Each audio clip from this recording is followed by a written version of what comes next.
Drawing room পার হয়ে dining রুমে এসে বসে আছো তুমি? তুমি আমাদের বাসায় ঢুকছো কিভাবে? কিভাবে ঢুকছি সেটা বলতে চাইতেছি না, যেভাবে ঢুকার সেভাবেই ঢুকছি। এত কথা বলতে পারবো না, এখন খিদা লাগছে, তাড়াতাড়ি খাবার দাও। আমার বাসায় কোনো খাবার নাই, এখন পর্যন্ত রান্না হয় নাই। তাহলে 500 টাকা দাও।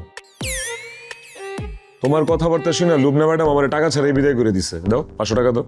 আমি তো তোমার বেতন না দিয়ে ছাড়তে বলি নাই। না, এই জিনিসটা খুব খারাপ করছে। তুমি একটা কাজ করো, তুমি তোমার ওই যে ফুলমতি খালার বাসায় যাও, ওইখানে তো সবসময় রান্না করাই থাকে। এখানেও একটা ঝামেলা হয়েছে। খালা আমার রেফারেন্সে লুবনা ম্যাডামের অফিস থেকে একটা ফ্ল্যাট বুকিং দিছিল। আমারে চাকরি থেকে বের করে দেওয়ার পর খালার ফ্ল্যাট বুকিংও ক্যান্সেল করে দিছে। এখন খালা আমারে হারিকেন দিয়ে খুঁজতেছে। এই দেখো, তুমি কত জায়গায় ঝামেলা বাঁধাইছো, কত জায়গায় তুমি আগুন লাগাইছো। এখন আমি যাবোটা কই আমারে বলো। তোমার পাপের শাস্তি তুমি পাইতেছো, এটার জন্য তো আর আমি দায়ী না।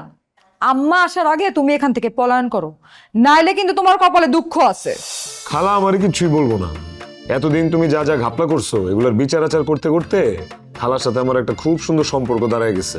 খালা এখন আমার অনেক লাইক করে। তুমি আমার সাথে বেশি বেশি ঝগড়া করো, সেই কারণে খালা ধরে নিছে তুমি আমার ভালোবাসো। খুব সহজ, ভালো না বাসলে কোনো মেয়ে কোনো ছেলের উপর তো এত রাগ করতে পারে না, পারে? তুমি আম্মারে আজে বাজে কথা বুঝাইছো, তোমার কথায় আম্মা ঘোল খাইছে। তা আমি এত বোকা মেয়ে না